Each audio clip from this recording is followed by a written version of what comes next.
Sanibonani babukeli nonke emakhaya sinabukeleke lapho nithamele khona uhlelo lene nilithanda kakhulu ilungelo lakho it's your right uyazi ke sihlangana sonke la kumamba phambili phela iSABC1 neMzansi for sure siphinde futhi sitholakale ngesikhathi esisodwa lapha ku SABC Plus. If you've downloaded the app bukela uyazi ke uhlezi noMasijongo uMangculosi uAlisha uNhlanhla those are all my names. Bukela udaba la namhlanje sibheka phela ukuthi uningi lwabantu laba bahola imali zikahulumeni babhekene phela nokungayitholi imali zabo uma kuthola ukuthi phela kunezimadlana abayitholayo kweminye imithombo ethize kodwa ebebengayichazanga bona. Sabone eziningi ke izindaba ke mbukeli mayelana phela nokumiswa kwalezi imali ngazo zona lezi izathu zokuthi labantu engathi kuyasola ukuthi khona enye extra cash abayitholayo. Ngaphambi kokuthi siye phambili ake singene shiqe udabeni lotla namhlanje.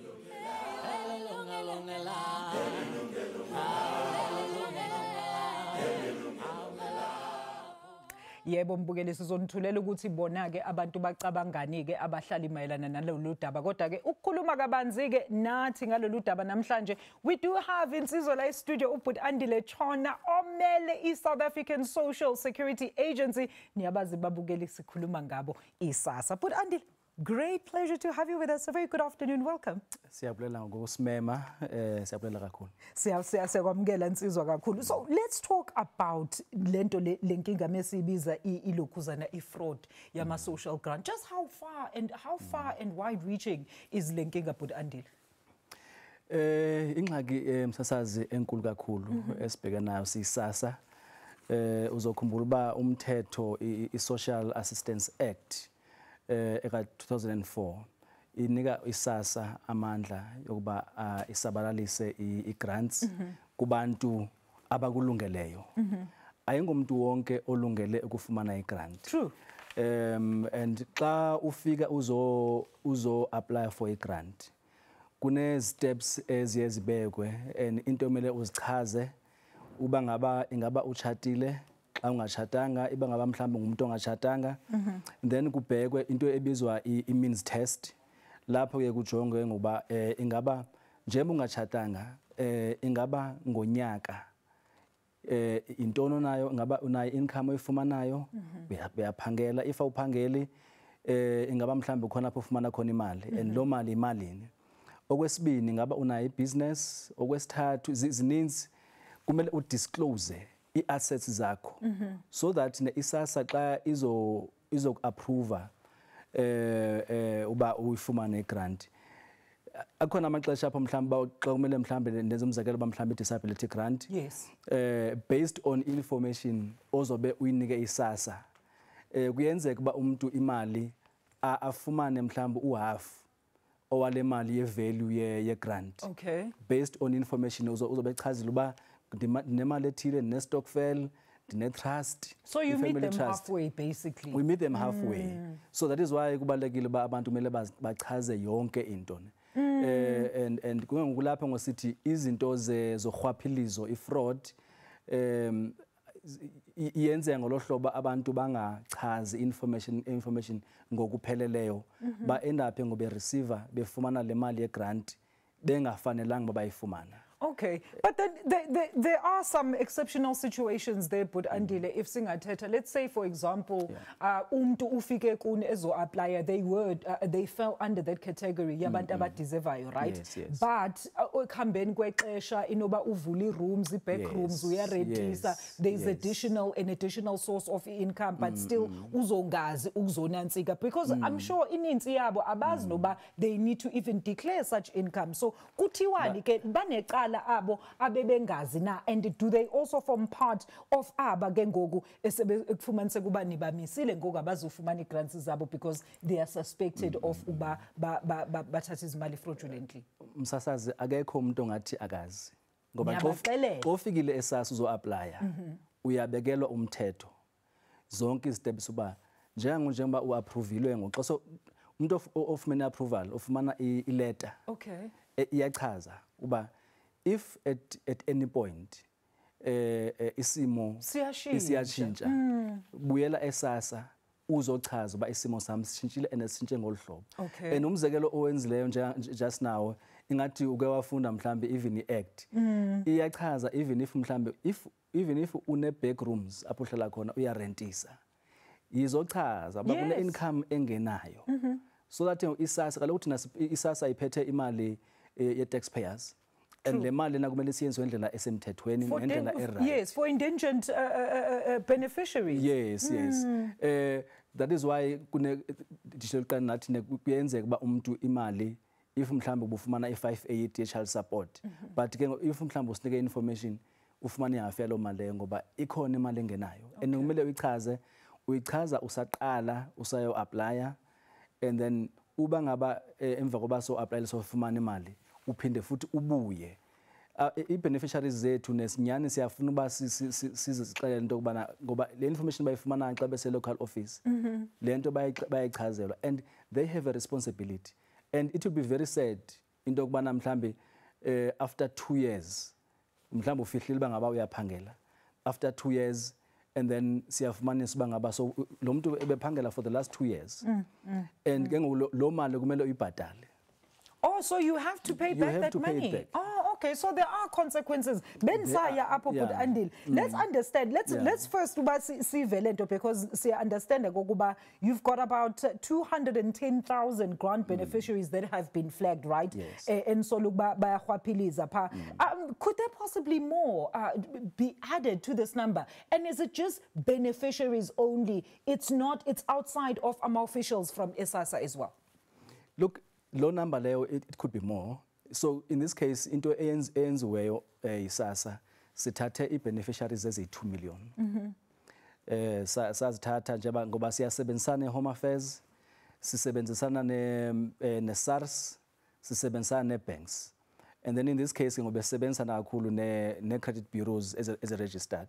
Sathatha i-2 million yabantu sathi sicela nisicheckele against your system uba angaba abantu nayo sithini isimo sabo and kula 2 million kulapho sifumanise uba le 210,000 lese iqoqele bengathi inanse because based on information abanye bane accounts ezivela abamuntu ne account abanye banemali ezingenayo ngoba i-credit bureaus nazo zisebenzisana ne-banks. Oh, absolutely. And la information esuka e-bank iyabonisa transactions zakho ba lo muntu every month kunemali consistent efanayo engenayo and okwesibini sifumanisa ngoba i-beneficiary xa ifike sasa kumele njengoba izothi ndifuna ukuhola imali yami ku-bank X kumele bachaze bangaba mhlambe banayo enye account. Yes, because they won't disclose but there is more income coming in from another bank. Kulapho ngisibabamba khona ngoba ufumanisa bango xa sesifumana le information ngoba no lo muntu lona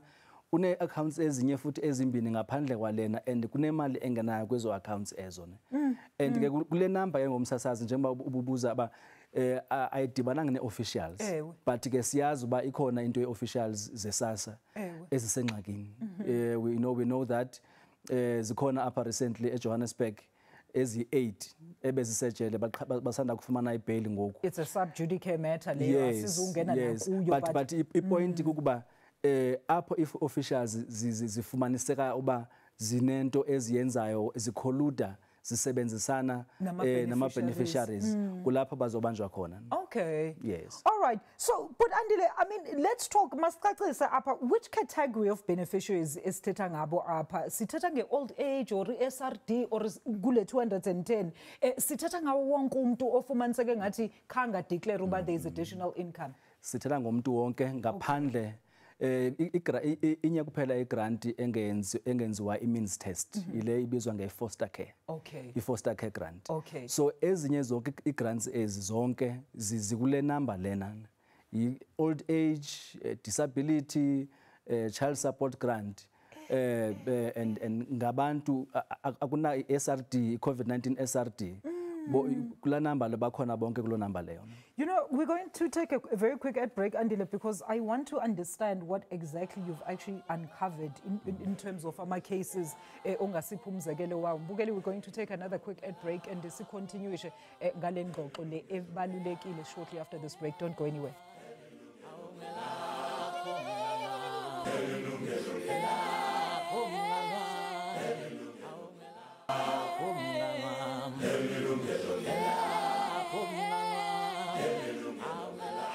Mbukeli, welcome back to Ilungelo Lakho ke indaba namhlanje Mbukeli ibaluleke kakhulu because sikhuluma phela ngokukhwabanisa lokho esekutholwe esekuvumbulwe isasa lapha ya ithola ukuthi kunabantu labo thola ukuthi bayahamba bayofaka isicelo sokuthi bathole imali ka isinxephezelo sikahulumeni aqede lapho umuntu angasho ukuthi usene additional income ithi isasa ke isiwamisile lawo ma account labo bantu ngeke baze bayithole lezo imali up until beza bezolungisa amacala wabo. Ake siza ukuthi ninemgaqweni nithini ngale ndaba.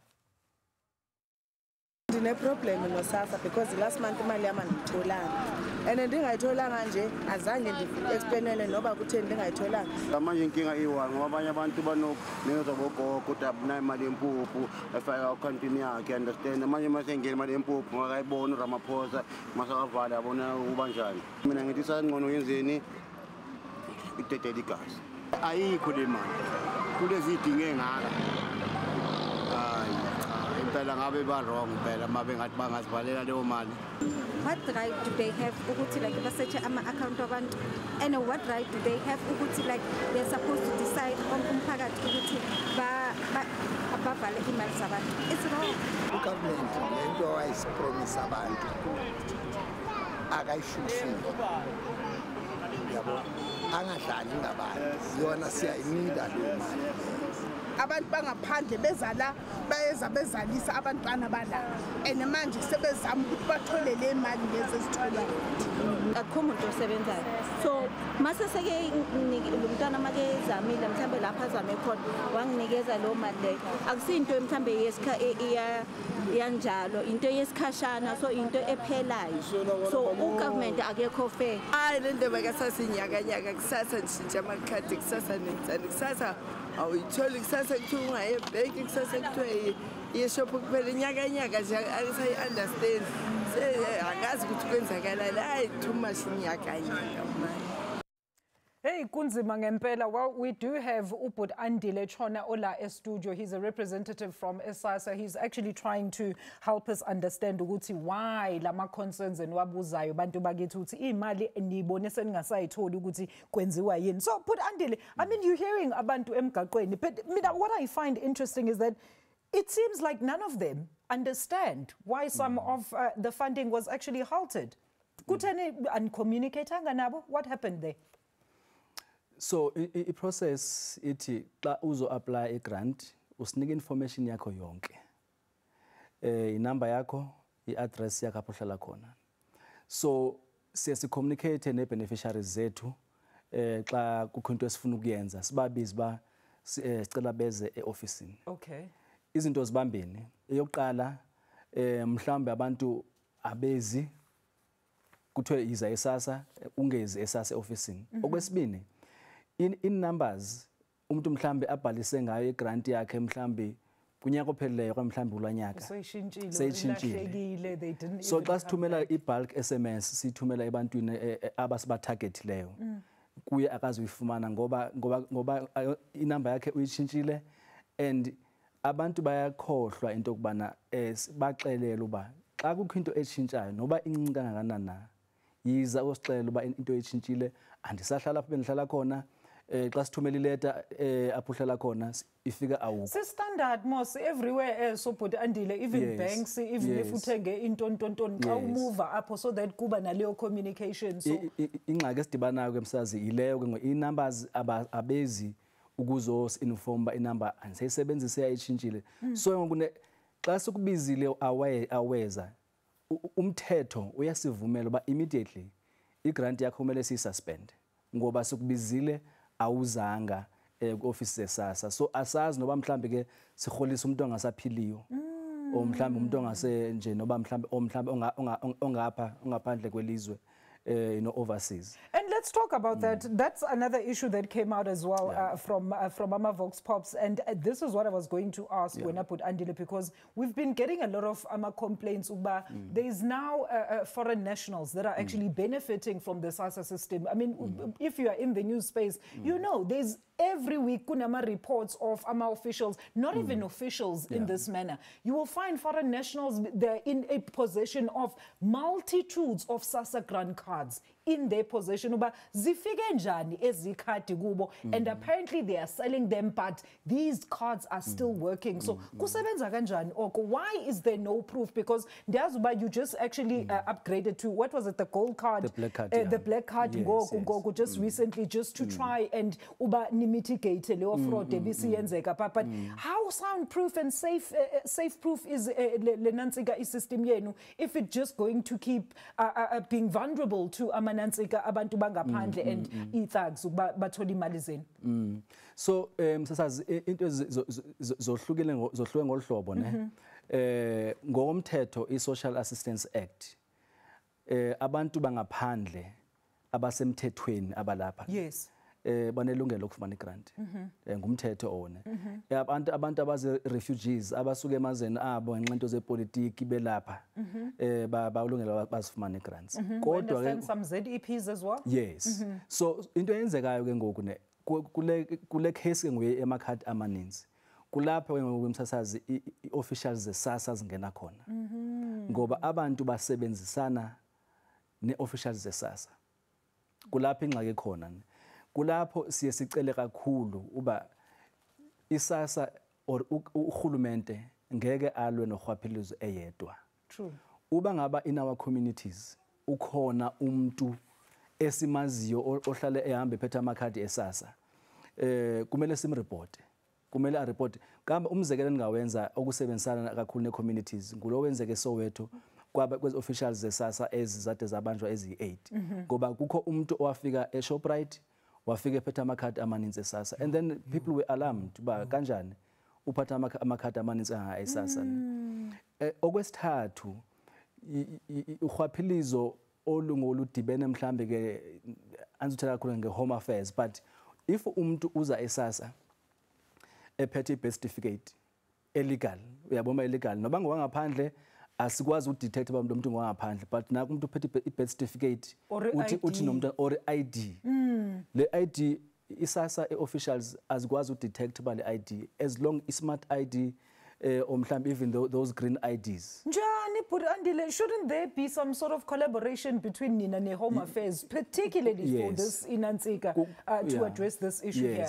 Kungako sicela nangoku ngaba recently we announced uba siyazi ba i-green ID isemthethweni kodwa siyacela uba siyi-SASSA i-beneficiaries zethu they must do away ne-green ID ngoba it's easy uba abantu bayisebenzise ngendlela ezekho emthethweni. Uzofumanisa uba mhlambe une-green ID ndingu-Andile, igama lethi Andile, but ifoto kwi-ID of course eyomlungu. Yes. So already xa i-official ye-SASSA kumele nje ube alarmed angaphandle uba ke mhlambe abantu usebenzisana nabo. But what I don't understand, but Andile, is the fact that individuals, right, come there to come and apply for social benefits and services. And then don't you do some sort of uba nyojonga isimo sabo, not what they are presenting to ngalo xesha, because anybody can then just come nami ndingafika pha ndithi ndiyasokola, can you please give me i-social grant ngifike ne-ID. So is there no type of inantsika ukuchecka uba lo mntu who's presenting themselves here before you actually approve eyo social grant uba lo mntu they can actually be a beneficiary, because then it seems like anybody can just come and azoclaim imali. Kune grants si-introduce lento ibizwa i-biometric verification process. Sebenza ne-Home Affairs ne-banks. So uza kuthi uzo-apply for i-grant. So if ukwi-system ye-Home Affairs, i-system yethu linked ne-Home Affairs. So i-biometric verification xa ufakwa lapha ubuso bakho kumele bunqwamane nobuso obuse Home Affairs. I-fingerprints zakho kumele zinqwamane neza fingerprints ezise Home Affairs. Kodwa apha ingxaki iphinde ibe khona kuba abanye abantu mhlambe asifani, abanye abantu i-fingerprints zabo ziyamosheka, andazi ba kanjani. Andazi ba kanjani zimoshwa intoni. So ukunqwamana ungabi sabikho, kodwa zikhona ezinye imethods esizenzayo ngoba uncedisana abantu abanjalo. Kodwa enye into iphinde futhi isihluphe kakhulu kuba thina sisebenza nabantu abangathathi intweni. Zikhona i-processes ezize-online applications like your COVID-19 SRD. Yes. Ingxaki esidibanayo iphi isekutheni abanye abantu abanazi phone, abanazi smartphones. smart because idinga i-smartphone. True. Yes, umuntu akana smartphone or mhlawumbe umuntu usezilaleni now where I'm from elaleni yami i-network ayikho. That's another issue. Zingxaki ezinjalo, Khawubambe kancinci because I'm really concerned. I'm sure uyabona ne-body language Yeah, yabo, yeah. but I'm not satisfied with these answers and this Mbukeli, we're coming back shortly after this. We're still discussing, of course, issues yama grant fraud. Tholakala ukuthi over 210,000 grant beneficiaries kahle kahle benza ukukhwabanisa. We're back shortly after this break. Sizokucacisa ukuthi what you need to know and what you can and can't do. Ungayindawo.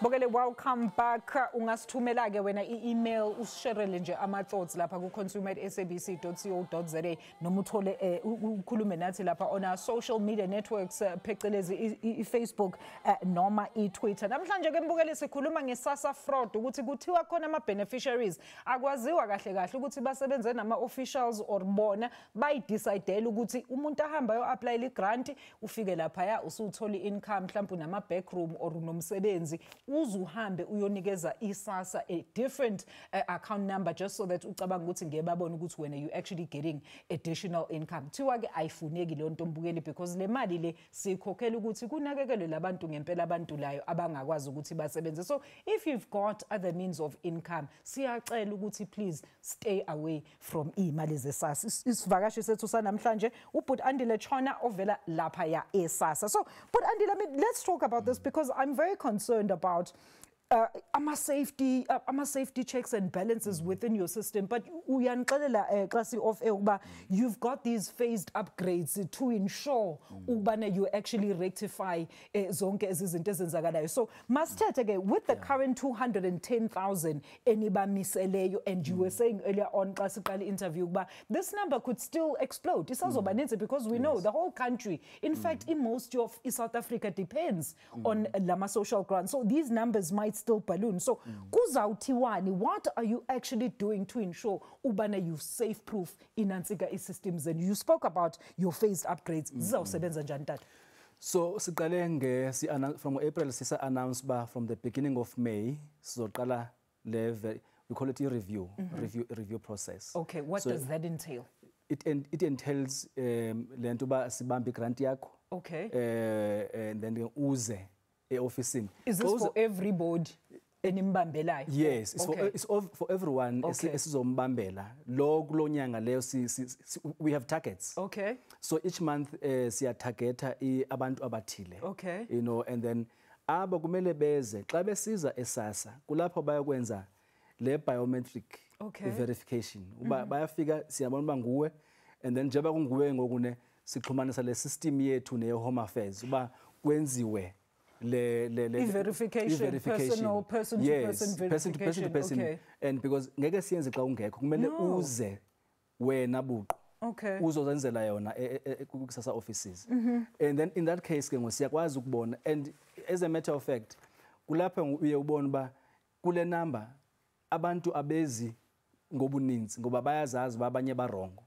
So abantu abazaziyo uba abekho rongo akumelanga balantu bothuse.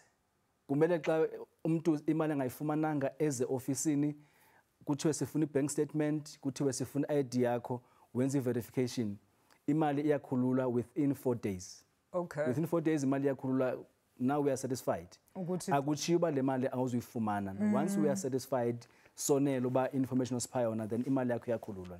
Okay. Yes. And then phase 2 after it says a review process, what happens next? So what happens next? What happens next is that if awuzi imali then we are suspendwa. Okay. Then after that abantu abasingekho satisfied nge-information abasinika yona eyo grant siyayistopha completely. Okay. Awusayifumani. Okay. Because that is a main reason even sisebenza ne-National Treasury. I-Treasury ithi ukuthi ngeke asizunika imali up until verified, yes. You verified all these people. You give us warm bodies. Yes. I mean, in some instances, we're not even shy to say it. In some instances, kunabantu abasolekayo abasazifumana i-grants Oh, ngoba absolutely. kunengxaki ebakhona between iSASSA ne-Home Affairs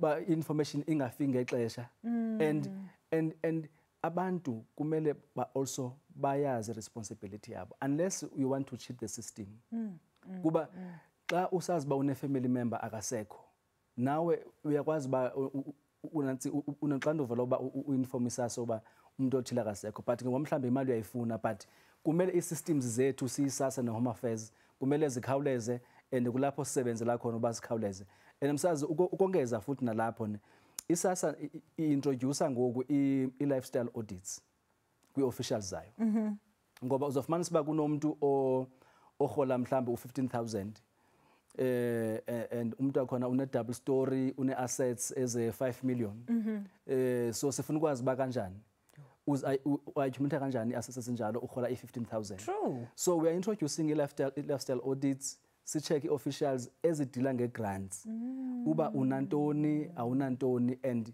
i-lifestyle yakho luyiphilayo ingaba iyahambelana nemali oyiholayo na.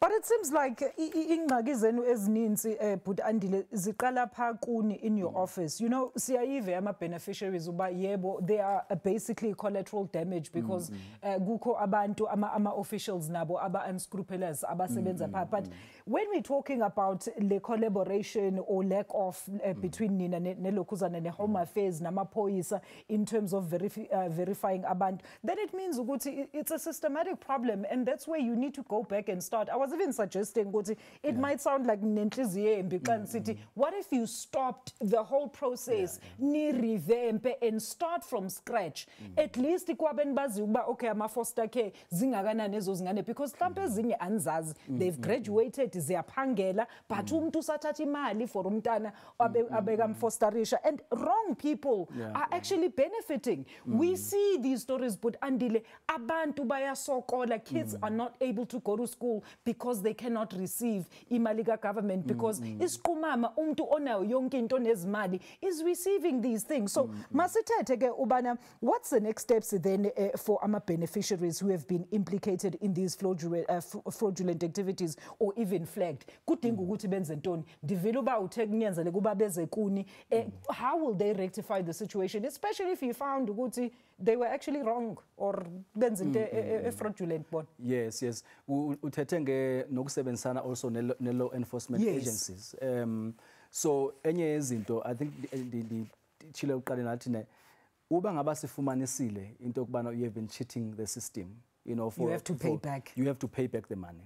And then there will be that arrangement ngoba uzoyibhatala kanjani because of manzi mhlawumbe umuntu ne i-arrangement yani why ungambopha umuntu but andile uzothatha I'm getting to that point as well. Sine case early this year mhlawumbe yaza edumile ukhona umuntu now usejele for 10 years. Yes. Usejele for 10 years ngoba une business kodwa behola imali yeSASSA. Oh, absolutely. So that person was arrested and then now she's serving 10 years in prison.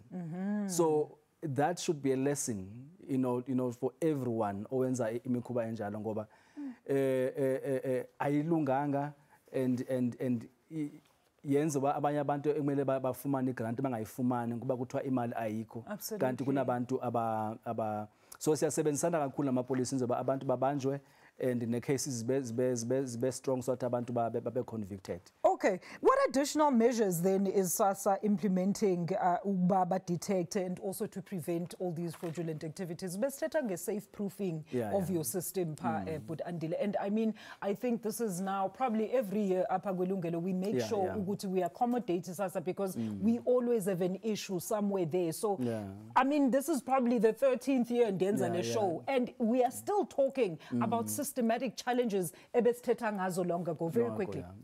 Look, siya-accounta ku-treasury, siya-accounta e-parliament and everyone is concerned nge-systems ze-SASSA and we are trying to improve them. But one of the things systems Sis Alicia kukuba sidilana nabantu i-beneficiaries zethu abantu abangathathi ntweni. So whichever system oyintroduceayo it must not be at the disadvantage yabantu. So we are trying to balance as much as you want to be tight and tight, but also i-system zakho mazinga disadvantage abantu abangathathi intweni. Ingxaki esibhekene kakhulu eyoba siyazama kodwa ke siyasebenzisana nezinye entities ze-government ezokuba i-system zethu zi-improve kodwa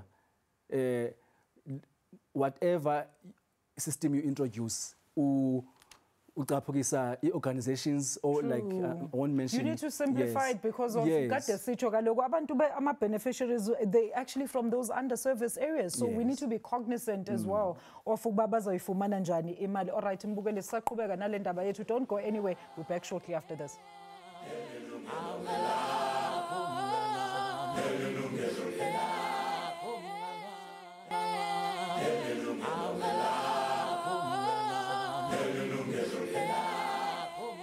All right, Mbugele, welcome back. Apparently, this is our final segment. Whenever indaba isishisa, that's when iskhathi sibaleka. I'm still with Uput Andile Chone ovela lapha eSASSA. Mbugele, let's just get right on to izinto zethu because now kumele sigijime with time. Put Andile, where these beneficiaries gengoku labo bamisile, there are about 210,000 asebemiselwe because of suspicion of fraud. Nibaxelele before nimisi imali zabo uba please come and rectify the situation before simisi imali yenu. Alicia, I think you mentioned earlier about baxelelo abanye abazanga ngenxa yantoni ngenxa ye addresses zabo azisasebenzi. Yeah, but and also i-numbers zabo bazitshintshile. So xa uthe sakuthumela incwadi uba yiza eSASSA wangeza. Oh, so you did communicate. We did communicate. That's what I wanted to establish when I put Andile because bazawuzapha kwilungelo bathi as you saw kuma lokhuzana kuma Vox Pop ethu but they speak as if imali ivane yamiswa and there was no prior communication. And also just for a point of clarity put Andile, so labantu that are currently ama benefits wabo are currently halted. Does that mean ukuthi bonke are under this blanket claim yokuba or suspicion yokuba benza izinto fraudulent, or there's other reasons, there could be other reasons as to why ama grants wabo are actually not getting paid? No, it's under the suspicion. Okay. Yoba mhlambe siye credit bureaus sathi sabanika ama ID numbers wabantu abayi 2 million. Sathi sicheckele abantu aba then yafika abantu abayi 210,000 kungu red. Kusithi kunemali ezingenayo kuma accounts wabo.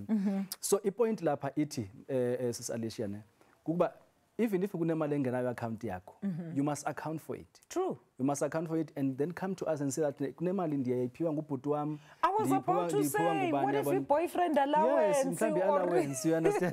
Mhlambi allowance. But let's account where we get suspicious is kunemali consistent mhlambi 10,000 every month it's consistent.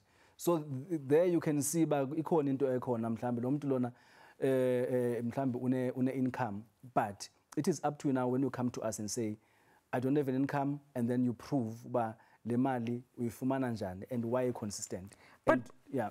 But Andile, you know ukuthi even with the system I'm actually thinking ahead now because uzawufika umuntu ngoku athi okay kuthiwe since umuntu unibhatala kwi-account enye and iSASSA iyabona uba ndiyabhatala emfondini musukuyifaka kwi-account number le mali ingcono izisapha esandleni. You understand uba we need to mitigate i-problems, so we can't just be saying uba additional income just like we're saying, because how is then an official eSASSA going to determine uba nyani boyfriend allowance le okanye girlfriend allowance, because umuntu uzawubhala i-reference uba uandile for umajali qha, it's not going to say specifically i-girlfriend allowance. So how do you then prove when as a beneficiary and also how does the official then also decide ukuthi no hayi unyanisele umajali i-boyfriend allowance ndiyamazi ba akaphangela.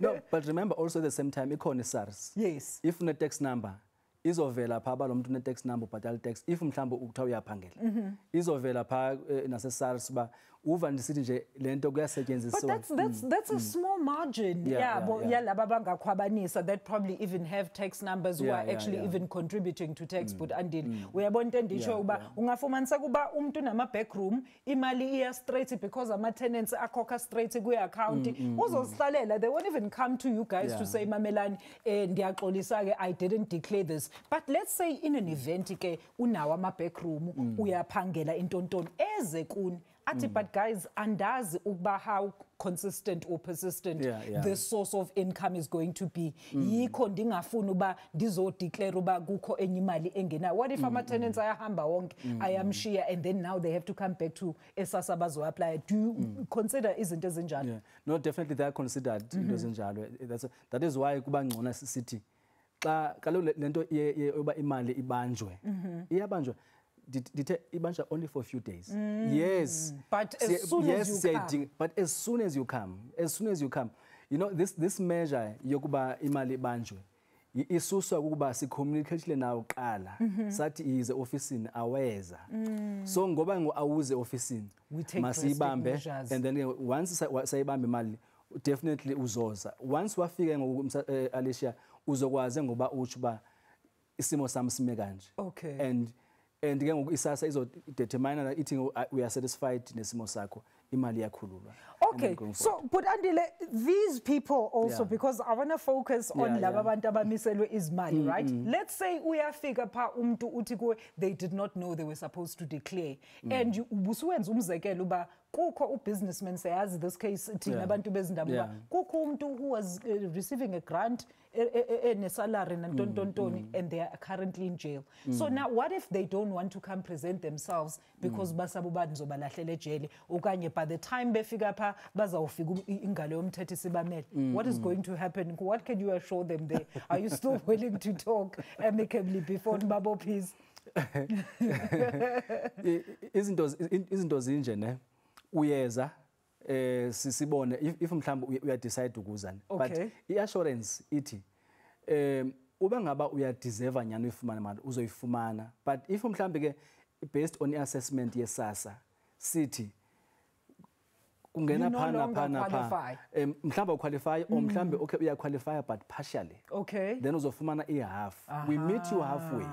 You know, we meet you halfway. It's not like uzovele kuthiwe imali awusayifumani at all. Okay. Yes. All right. And then a deadline, yelabantu that need to come and present themselves. But Andile, I think that's a very important point. Where do they go? How do they come about? Can they do these things online? Lababane access to our smartphones, or they need to come physically? They need to come physically so that we can see that this is Andile and ubuso bakhe buyafana nobuse Home Affairs. Okay, uphatha There must be that ntoni? linkage. Ufika nantoni? Uphatha ID yakho and uphatha ne bank statement. Okay. Esizobonisana. And uba ngaba mhlambe ke ubunenye account ubungasixelelanga yona, then nayo uzofike nayo uyideclare uba ikhona enye account ekhona. Okay. And by the way, xa ufumana certificate se-approval se-grant, everything is outlined pha ku-certificate sakho uba kumele uchazele akekho umuntu ongathini lonto akayazi. Ipha xa wawunikwa inantsika approval letter yakho uba These are the do's and yes, don'ts. do's and imigomo don'ts. Yes, kumele uphinde ubuye uba ngaba mhlawumbe into zakho ziyatshintsha. People must Okay. just do that, yeah. A deadline, when are you giving them until to rectify this? From the beginning of June, so sisibanika until the end of June, 30 days. Uba mabeze, xa ungezanga igrant yakhe yasuspendwa kuqala, xa sisuspende, uba mhlawumbe awuzanga after another 30 days after a suspension. Iyavalwa. Iyavalwa altogether. Okay, and while you've given them until the end of June, imali zabo ziyaphuma at this moment? No, aziphumi. Aziphumi up until If they... awuzanga ayizophuma imali yakho. If awuzanga. You must kunzima out there, but Andile. All right, so let's go forward. Offices zenu. I mean, how well equipped are your offices? Because I suppose ngoku xa nisithi abantu must come present themselves. How well equipped are your offices and staff, particularly for this timeline? Osinikeze yona uba badealishe specifically with the fraud yama grants. So look, offices zethu because kumele baya ku local offices, you know, near them. Okay. So for this process, sikwazile uba si-add inantsika i-officials kwezo offices so that Okay. bakwazi Or where they were initially collecting ama grants kaloku wabo. ukhumbula uba ongaya kwi-office yesasa kuhlala kunequeue. True. Into ezininzi. So aba bazo reviewer aba they are in addition. So that is why sisakwazi bango sithi must add ezinye officials from other offices ezingekho busy. Bayo gcwalisa pha human resource enzele ba abantu abazofika bezo reviewer i-grants zabo bakwazi babancede ngokukhawuleza. All right. Ayibukele uyaqhuquzelwa ke lapho ukuthi wena if currently your grant has been suspended or halted noma imisiwe gijima because ngathi kunokusoleka ukuthi kuyacazwa la ukuthi bafuna ukubheka ukuthi iyipi ifraud eyenzakalayo kusho ukuthi mhlambe uwena noma ke mhlambe yenziwe ngegama lakho. So you need to go there ufike ubachazele indaba yakho so bezokwazi ukuthi ba release imali yakho. Uyasho but andile imali yakho iyabuyiswa within 4 days. All right, let's take another quick ad break. Susanna's cards. We're back shortly after this. Don't go anywhere.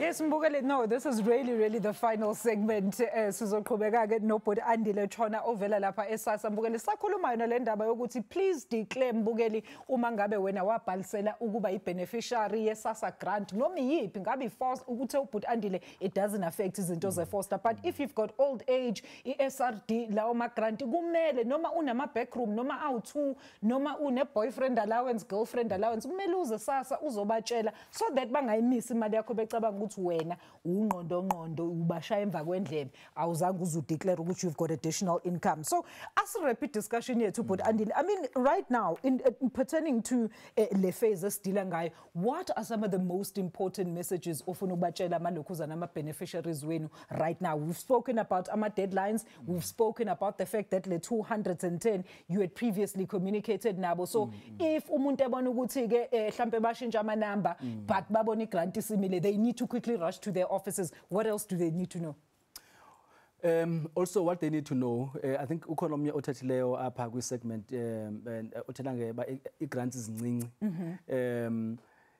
Into emele abantu bayazi ba i-grants azikho permanent. Yes. Ne? I-grant ingeza iphinde iphele. Okay. Yes. And also kunabantu abancedisana nemali yegrant babenze ezinye izinto. Umuntu asebenza imali yegrant babenze ezinye izinto ba so that ungathi imali encinci then ke ufune ukufumana into indlela ekhomthethweni. So ndifuna ukuthi nje abantu mabazamba lo grant bayifumanayo bayisebenzise mhlambi ke for nezinye izinto ezingabaphilisa. Okay. Ukwenze bangarely kwi grant and ngoba South Africa masuke kuthiwe intoni state we are dependent on grants. Yes, yeah, we are. But bakhona abantu abenza izinto ezingcono ngegrant yabo imali bavula businesses. Oh, absolutely. Yeah. So sine program esiranayo ye creating better livelihoods. Okay. Apho abantu ngoba sifuna uba abantu bangaxhomeka kwi-grant baphume kwi-grant. Once umuntu akwazi ukuzimela soqala ibusiness yakho mhlambi ikitchen or mhlambi unebhoko ozithengisayo uzinwele mhlambi uzimanicure pedicure, and then you must come to SASSA and then iSASSA izokwazi ba ikuncedise. Okay. Ufumane ifunding yoba ibusiness yakho ikhule Okay. then uphume kwi-grant. Okay, so udedela abanye. So then this is what we should have said. But Andile ukuthi listen, iSASSA ayisho ukuthi don't have additional income. But don't come to us uqamba manga uzosixokisela uthi wena you're not working, you're indigent. Kanti usuthatha imali le ubhizi wenza amabhizinisi wenza ukuthi nokuthi. But in the event that you do emancipate yourself, yiza kuthi uzofuna ne-funding sizakunceda wena. Those are great news, but Andile, those are really great news. So those that are not able to make it to your offices during this review, for this review due to old age or sickness or other factors, nithini ke ku nizawuthumela abantu ezindlini zabo? Siyabathumela abantu ezindlini, siyathumela abantu umuntu omdala okanye mhlawumbe umuntu ogulayo kumele uyakwazi ba uregister mhlawumbe uAndile uba uzokumela. Okay. Akumela you nominate someone. Yes. Okay. Then siyakwazi bangayiki kaloku because ezo representatives zibaleka nezimali zabantu futhi Andile. So siyakwazi basibancintisana nabantu ngolohlobo ke mhlambe siye emakhaya apho bakhona mhlambe xa bese bethe ukuthi abakwazi ukufika ofisini ngoba into ebalulekileyo kukuba sibone uba le grant ifunyanwa ngumuntu right and Okay. islogan sesasa sithi paying the right social grant to the right person at the right time. All right. And then how can beneficiaries benuke baceli assistance or guidance if abekho sure but andide about compliance process or ama reviews badibana nani kanjani, how do they get hold of you? Sinayo we have our social media platforms lapho sifaka khona information Masingathethi nge-social media sithetha ezilalini. Ezilalini bathini? Then sinayo i-local offices, local offices lapho abantu kumele baye khona Okay. bayofumana information. Sinayo i-toll free number. Okay. I-toll free number which is 0800 60 1011. It's a toll free number lapho ungakwazi ba ufone xa ukunto ofuna ukuyazi. All right. 0800 10 60. 0800 60 1011. Yes. 0800 60 Yes. 1011. All right, Mbukele, I hope ukuthi nizwile ke lapho i-toll free okusho ukuthi ungayifonela mahala. But unfortunately we're out of time. So thank you so much for coming here and giving us this much needed clarity, and I hope ukuthi ama beneficiaries especially the 210,000 because it could be more bazovuka. Mbukele iphuthuma ke lapho mangabe isasa grant yakho for some reason imisiwe kuthiwa phuthuma uyobheka because ngenzeka ukuthi it's part of laba basuspect ukuthi benza ukukhwabanisa lapho. That's why we're going to leave it today. Mbukeli no Majali no But Andile Chona ovele sasa. Thank you so much to each and every one of you who tuned in today. This is on Board next week, same time and places. We unpack another weekly current affairs discussion khona la ku SABC 1 eMzansi for sure on Ilungelo Lakho akajalo umntana uthi msale kahle.